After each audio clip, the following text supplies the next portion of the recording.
Boa noite, queridos! Está começando agora mais um programa Vida Ativa. Lembrando sempre que o nosso programa vai ao ar todas as segundas-feiras, de 18h30 às 19 horas. O programa Vida Ativa traz sempre um tema relevante para a sua família. Não saia daí!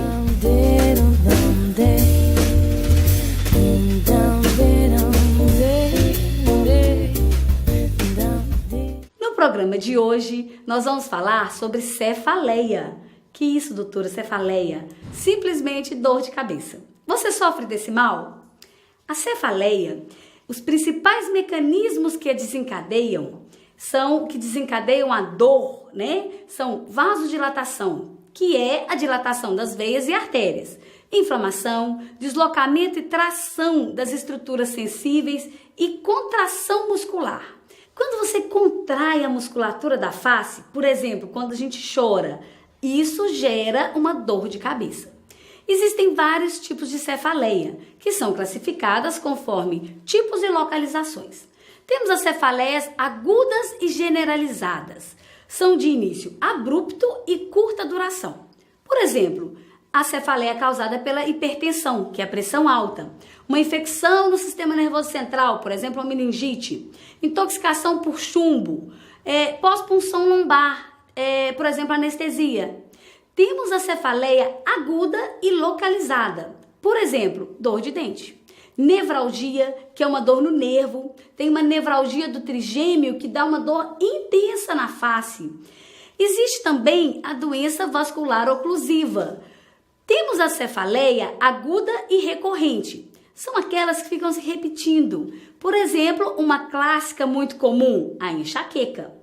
A cefaleia disfuncional, que é aquela cefaleia de tensão, aquela dor do final da tarde que fica latejando nas têmporas. Tem a cefaleia desencadeada por uma hipoglicemia, que é uma baixa da glicose no sangue, por exemplo, após exercícios físicos.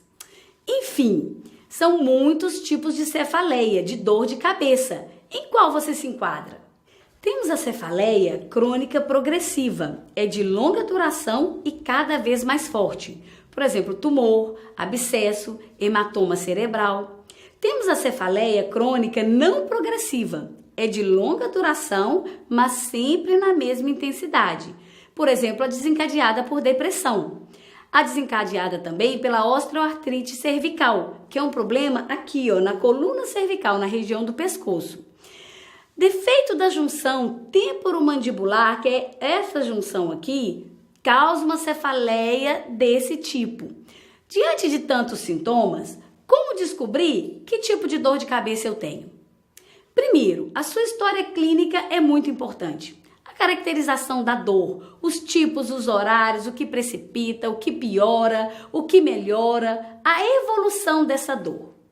Se você tem antecedentes familiares para enxaqueca, qual a caracterização emocional, o temperamento? A ansiedade, se você é ansioso, realmente isso desencadeia a cefaleia. A dinâmica da família, os relacionamentos com os familiares, com os amigos, com os colegas, a situação escolar, a ansiedade familiar gerada pelo sintoma dor. Uma impressão geral. Bom, a gente tem que saber como é que está a pressão arterial, se o exame neurológico está ok, como é que está o teste de acuidade visual, ou seja, se está enxergando bem, como é que está a motilidade do pescoço, flexão, rotação, extensão, como que está, a articulação temporomandibular, se está estalando. Bom, e as crianças também podem sofrer desse mal? Claro que sim, e é muito comum. A dor de cabeça como sintoma isolado em crianças saudáveis nunca é evidência de tumor. No entanto, convém um segmento atento nos primeiros 4 meses, após o início da dor. Alerta! A cefaleia difusa, que é na cabeça toda, mais proeminente na região frontal e na região occipital, acompanhada de vômito matutino, que piora com tosse, com espirro, ao se espremer para evacuar, é uma cefaleia provavelmente grave. Alarme! Quando a dor vai piorando e a criança se torna irritada e letárgica. Cefaleia isolada não é sinusite. Sinusite no adulto dói, na criança causa tosse. Enxaqueca e cefaleia de tensão somadas compreendem mais de 90% das cefaleias crônicas da infância. É preciso valorizar os antecedentes familiares positivos para enxaqueca. É preciso também valorizar a melhora com o sono e os intervalos assintomáticos. Isso reforça a suspeita de enxaqueca. Cefaleia de tensão é predominantemente vespertina, ou seja, à tarde. Dá uma sensação de pressão por uma faixa circular em torno da cabeça.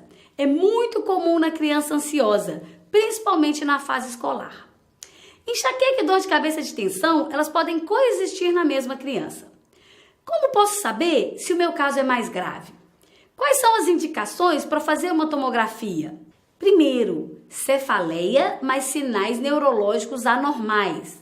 Segundo, cefaleia que acorda a criança durante o sono ou matutina que vai piorando. Terceiro, cefaleia e convulsão no mesmo episódio. Quarto, enxaqueca em salvas, ou seja, episódios repetitivos e diários durante 1 ou 2 semanas. Quinta, cefaleia com mudança de comportamento, fracasso escolar ou redução da velocidade de crescimento. Nesses casos, é preciso procurar um neurologista, que vai solicitar uma tomografia ou uma ressonância magnética. O eletroencefalograma é de utilidade muito limitada. Bom, nós vamos dar uma paradinha para o nosso break comercial. E no próximo bloco, vamos receber uma convidada especial, que vai aprofundar num tipo de cefaleia muito comum, que é a enxaqueca. Fique conosco!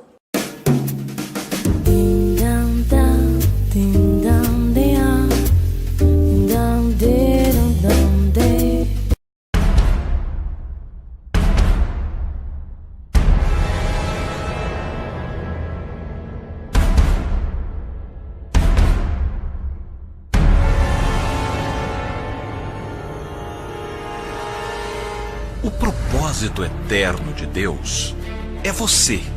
É você como lugar para a habitação dele. A intenção de Deus é formar um corpo que se tornará a completa expressão de Cristo na Terra. O propósito não é algo que escolhemos, mas é determinado por aquele que nos criou. Sua tarefa é descobrir qual foi a intenção de Deus ao criar você. O nosso encargo é edificar uma igreja de vencedores, onde cada membro é um ministro e cada casa uma extensão da igreja. Conquistando assim a nossa geração para Cristo, através de células que se multiplicam uma vez ao ano.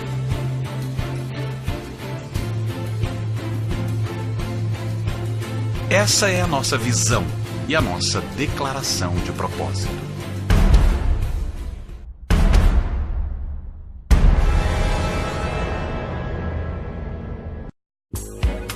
Conheça os caminhos para o sucesso da sua empresa. Transforme ações em resultados. Tática Comunicação com Estratégia. Taticacomunicação.com.br 3202-0221.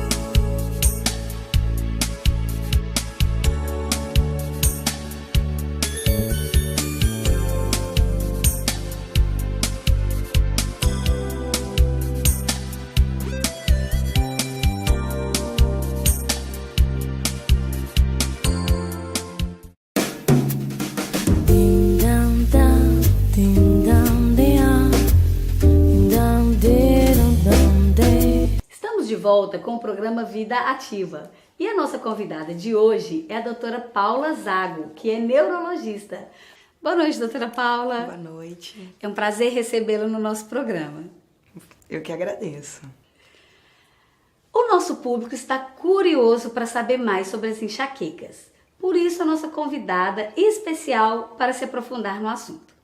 Doutora Paula, como podemos diferenciar as enxaquecas dos outros tipos de cefaleia? Pois é, Kênia, nós temos cerca de, mais de 100 tipos de dores de cabeça, dentre elas a enxaqueca. A enxaqueca não é a mais frequente, mas é a que mais os pacientes procuram a gente no consultório. E ela é uma dor de cabeça muito particular, porque ela tem os sintomas característicos. Quais são eles? Então é uma dor de cabeça geralmente unilateral, que dói um lado só da cabeça. Geralmente a gente fala frontotemporal, aquela posição clássica que o paciente fica de apertar aqui a fronte. Uma dor de cabeça que lateja. A claridade incomoda bastante, o barulho incomoda durante a crise da dor. Tem muitas náuseas, muitas vezes até vômito também pela própria crise da dor. A dor, ela dura mais do que 4 horas e pode durar até 72 horas também. E ela piora com esforço físico, né? Então, são características que são inerentes à crise da enxaqueca e que diferencia ela de todos os outros tipos. A enxaqueca é hereditária? Na verdade, Kênia, a gente não pode falar em hereditário, porque quando a gente fala em hereditário, a gente tem uma carga genética, você tem uma explicação genética para isso. A gente sabe que a enxaqueca ela é muito comum nos componentes da mesma família, principalmente mulheres. Então é vó, sobrinhas, tias, filhos. Porém, a gente não pode falar que isso é genético, porque ainda não foi descoberto um gene para enxaqueca, exceto em um caso específico de enxaqueca, que a gente chama de enxaqueca hemiplégica familiar, que é quando a crise de dor de cabeça é acompanhada de paralisia de um lado do corpo. Esse sim foi descoberto um gene específico. Agora, para a enxaqueca comum, que é a mais frequente mesmo, não foi descoberto ainda nenhum gene. Então, assim, ela sim tem bastante frequência na família, mas então a enxaqueca não é genética. Doutora Paula, a enxaqueca tem cura? Certo. Isso é uma pergunta muito comum no nosso consultório, né? Os pacientes vêm com essa expectativa. E quando a gente fala que não tem cura, muitas vezes eles acabam desanimando. Mas a gente sabe que poucas doenças na medicina têm cura, né? A maioria tem controle, a pressão alta, a diabetes, problema cardíaco, e assim é a enxaqueca.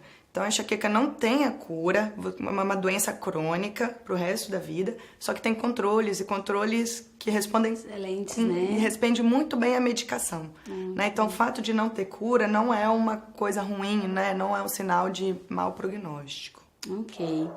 E existe algum exame de imagem, existe algum tipo de exame para diagnosticar enxaqueca? Muitos vêm, é comum na enxaqueca, crises de moderada a intensa, a forte intensidade. Né? Os pacientes vêm pedindo, implorando uma tomografia que juram que tem alguma coisa na cabeça que justifique essa dor.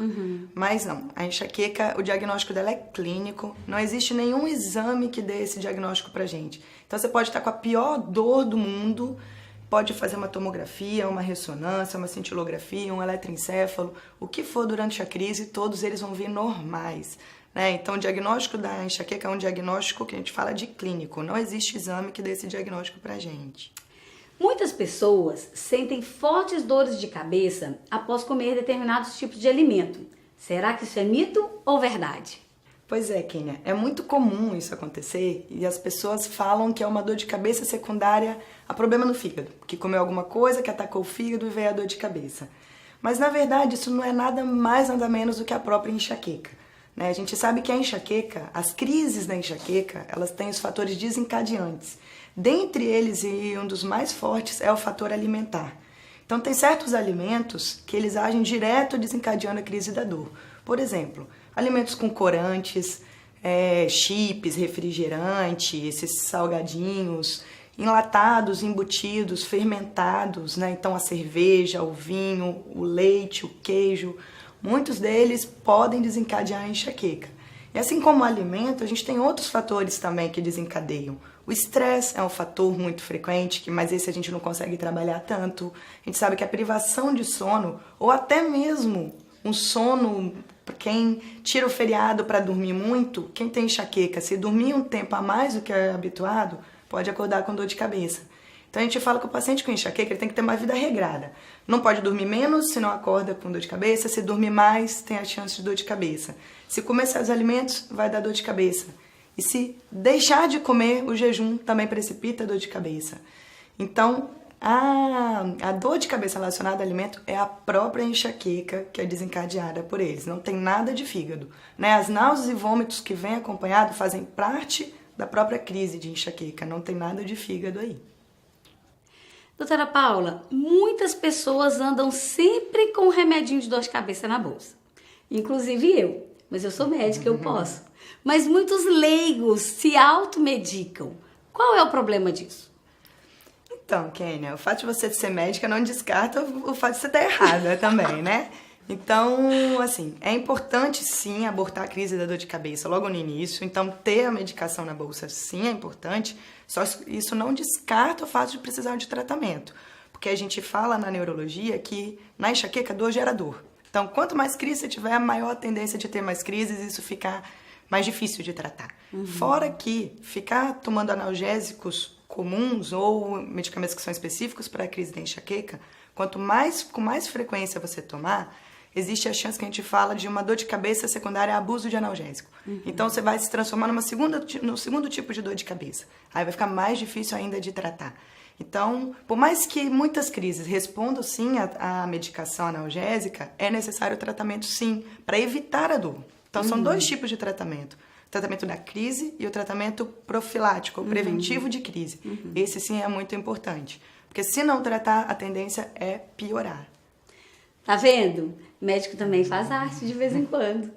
Pois é, não saia daí. Nós vamos para o nosso break comercial e voltamos no terceiro bloco ainda com a doutora Paula Zago.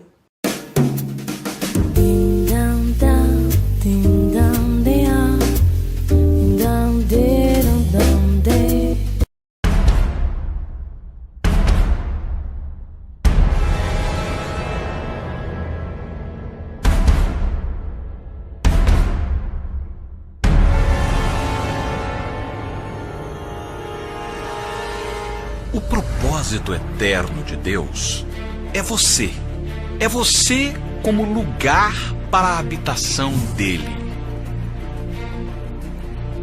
A intenção de Deus é formar um corpo que se tornará a completa expressão de Cristo na Terra. O propósito não é algo que escolhemos, mas é determinado por aquele que nos criou. Sua tarefa é descobrir qual foi a intenção de Deus ao criar você. O nosso encargo é edificar uma igreja de vencedores, onde cada membro é um ministro e cada casa uma extensão da igreja. Conquistando assim a nossa geração para Cristo, através de células que se multiplicam uma vez ao ano.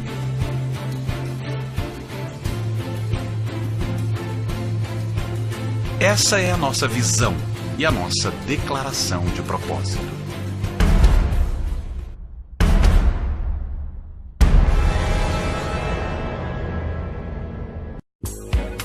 Conheça os caminhos para o sucesso da sua empresa. Transforme ações em resultados. Tática Comunicação com Estratégia. Taticacomunicação.com.br 3202-0221.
O propósito eterno de Deus é você. É você como lugar para a habitação dele. A intenção de Deus é formar um corpo que se tornará a completa expressão de Cristo na Terra. O propósito não é algo que escolhemos, mas é determinado por aquele que nos criou. Sua tarefa é descobrir qual foi a intenção de Deus ao criar você. O nosso encargo é edificar uma igreja de vencedores, onde cada membro é um ministro e cada casa uma extensão da igreja. Conquistando assim a nossa geração para Cristo, através de células que se multiplicam uma vez ao ano.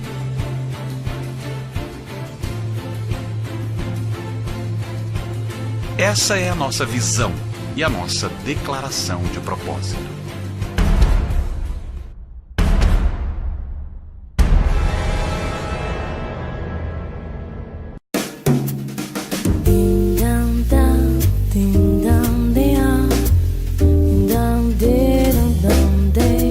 Estamos de volta com a doutora Paula Zago, que é neurologista e está discorrendo para nós sobre as cefaleias, principalmente a enxaqueca. Mas existe uma preocupação muito comum quando a cefaleia é forte, quando a dor de cabeça é muito forte, as pessoas sempre associam a tumores ou a aneurisma cerebral. Doutora Paula, isso procede? Na verdade, Kênia, a minoria dos casos de dores de cabeça muito fortes são associados à doença cerebral mais grave, como o tumor e aneurisma. Não só dor de cabeça muito forte, qualquer tipo de dor de cabeça. Menos de 10 ou 5% das dores de cabeça tem um substrato grave por trás. Como a gente já discorreu bastante no último bloco, a dor de cabeça, a enxaqueca, ela gera uma dor de cabeça que pode ser muito forte, por vezes incapacitante. Agora, o tumor em si, muitas vezes a dor de cabeça que ele cursa é uma dor de cabeça leve, Então, para ser sinal de gravidade, não precisa ser uma dor de cabeça muito forte. O tumor, ele vai dando dor de cabeça porque vai crescendo uma coisa dentro da cabeça que não tem mais para onde crescer, não tem espaço para crescer. Então, vai aumentando a pressão dentro da cabeça, que a gente chama de hipertensão intracraniana. Então, é uma dor de cabeça que vai aumentando ao longo dos dias, geralmente ela é leve, mas ela é contínua, ela piora com esforços. E já o aneurisma, esse sim, pode se apresentar com uma crise de dor de cabeça muito forte, mas é uma dor de cabeça que a gente fala inédita, Nunca tive nenhuma dor de cabeça, de uma hora para outra vem uma dor de cabeça insuportável, a pior dor de cabeça do mundo. E isso é preocupante. Mas, no geral, dor de cabeça muito forte não é sinal de gravidade. Pelo contrário, Pode ser simplesmente uma enxaqueca que é de fácil tratamento. Doutora Paula, quando então eu devo me preocupar e pensar, será que eu tenho um aneurisma cerebral? Certo.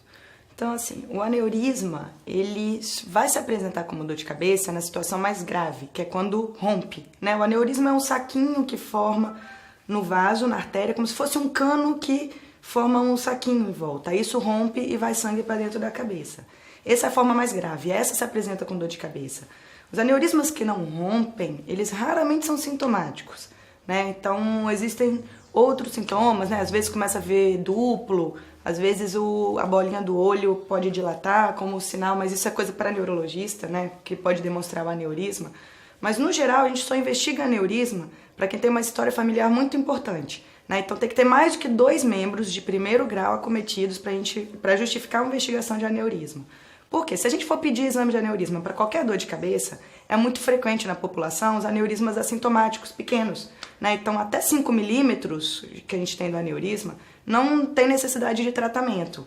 Então, se eu for pegar qualquer um e pedir exame e descobrir que tem um aneurisma, a pessoa vai viver o resto da vida sabendo que tem um aneurisma e que não tem indicação de tratamento. Então, existe um tabu muito grande em relação ao aneurisma. Por isso que a gente não tem que investigar em todo mundo, porque se for investigar, vai achar. E a minoria vai precisar de tratamento. Então, a pessoa vai viver o resto da vida sabendo que tem um aneurisma na cabeça e achando que vai morrer por causa daquilo. Então, a gente só tem que investigar aneurisma em casos particulares. E a nossa sociedade já é ansiosa sem um fato concreto. Se nós dermos para o paciente um fato concreto, que é saber que ele tem um aneurisma, ainda que o neurologista fale, não, preocupa não, esse aneurisma seu é tranquilo, quem é que vai viver tranquilo sabendo que tem um aneurisma? Realmente, não procura o que você não quer achar. Exatamente.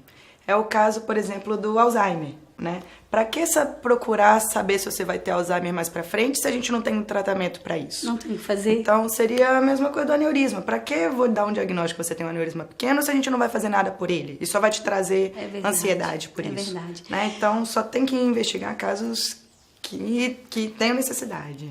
É verdade. Tem um versículo na Bíblia, em Mateus 6, que fala assim, não andeis ansiosos por coisa alguma. Para que basta ao dia o seu próprio mal? Ou seja, preocupa com o problema de hoje. Não vamos procurar problemas. Vamos resolver os problemas que já existem hoje. Isso realmente é uma boa dica. Voltando ao alemão, o Alzheimer, como que nós podemos... digamos que uma pessoa tem a mãe com Alzheimer, a tia, várias pessoas na família. Teria alguma forma dela evitar de desenvolver essa doença? A questão da preocupação com Alzheimer é algo muito frequente mesmo, de consultório, né? Então os pacientes ficam muito ansiosos com isso, principalmente se tem muitos casos na família. O fato é que o Alzheimer ele é uma doença degenerativa e é relacionada à idade, né? Então quanto mais avançada a idade, maior a chance do Alzheimer. Tanto que acima dos 90 anos de idade é cerca de 10% a chance de risco de Alzheimer. Até o momento, a gente não tem nenhuma medicação que evite a evolução para o Alzheimer. E os tratamentos que nós temos atualmente são tratamentos que evitam a progressão, que reduzem a progressão, né? Então, vai progredir, independente de tratamento, só que com o tratamento ele progride mais lentamente. E não existe nada que nós façamos que possa prevenir. Na verdade, nenhuma medicação. O que fazer para prevenir o Alzheimer é o que a gente fala, ter uma vida saudável, né? Uma vida ativa. Então, é praticar atividade física. Quem pratica atividade física tem menor chance de evoluir ou evolui mais tarde. É ter uma alimentação saudável, tratar pressão alta, diabetes, colesterol, que isso daí vai lesando os vasinhos. E lesão de vasinho vai dando pequenas isquemias no cérebro, aumenta a chance de demência mais para frente. É você trabalhar o seu cognitivo, tentar ter atividade cognitiva, que a gente fala. Não é incomum pacientes que sempre trabalharam a vida inteira aposentarem, entrar em depressão e depois da depressão já abrir um quadro de Alzheimer, né? Então, a pessoa que está em atividade, mesmo cognitiva, isso é muito importante. Então, aposentou, continua fazendo algum tipo de atividade, algum trabalho, nem que seja voluntário, um trabalho metade do dia, meia carga horária. Isso é importante também para a sua saúde mental e cognitiva. Mas tratamento eficaz a gente não tem. Viu como é que é bom ter uma vida ativa? Então, nós queremos agradecer, doutora Paula, foi ótimo, realmente, assim, tenho certeza que o público desfrutou dessa entrevista. A doutora Paula, gente, ela é membro da Academia Brasileira, membro titular da Academia Brasileira de Neurologia e muito em breve, eu já estou sabendo, vai ser membro da Sociedade Brasileira de Cefaleia. Portanto, se você se encaixou em algum dos sintomas que nós falamos aqui, marque uma consulta com o neurologista. Obrigada, Paula. Kenny, eu que agradeço, foi um imenso prazer estar aqui. São perguntas frequentes de consultório, eu espero que tenha sido proveitoso para vocês também. Que pena, nosso programa chegou ao fim. Eu espero que realmente você tenha aproveitado. E eu te aguardo na próxima segunda-feira, com o nosso programa Vida Ativa, de 18h30 às 19 horas. Até lá!